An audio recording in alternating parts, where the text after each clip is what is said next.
Cardinals, the US ambassador to the Vatican, and the Pope gathered for the funeral of one of the Catholic Church's most controversial figures.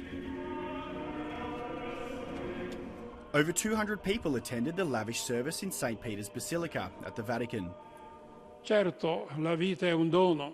Unfortunately, each one of us can fail and not be loyal to his mission.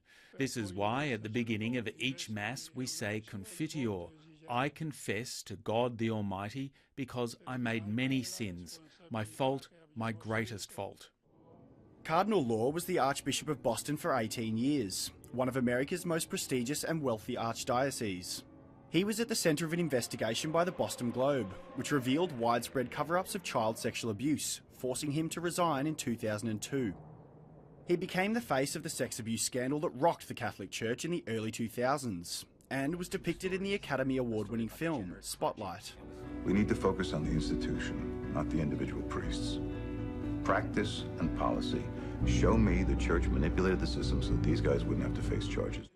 But his death has provided little comfort for those victims who say the Cardinal never faced justice. People like me and my family, we were left to pick up the pieces. And how do you do that?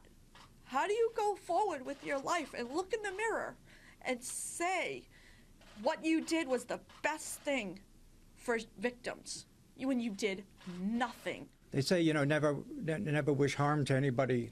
And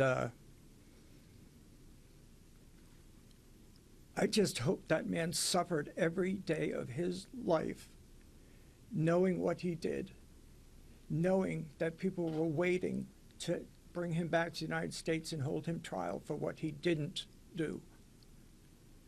And we never got that chance. Despite the anger, some inside the church still offered support to the disgraced Cardinal. Look, I can only say that I think he was a good man with good intentions. All these provisions about pedophilia were not as severe as they are now, so one can't say that he made many mistakes. It was another era.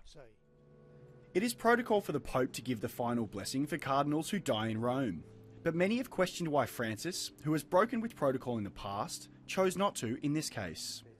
And he made no mention of the sex abuse scandal in a statement issued on Wednesday marking the 86-year-old Cardinal's death. Sean Manteso, ABC News.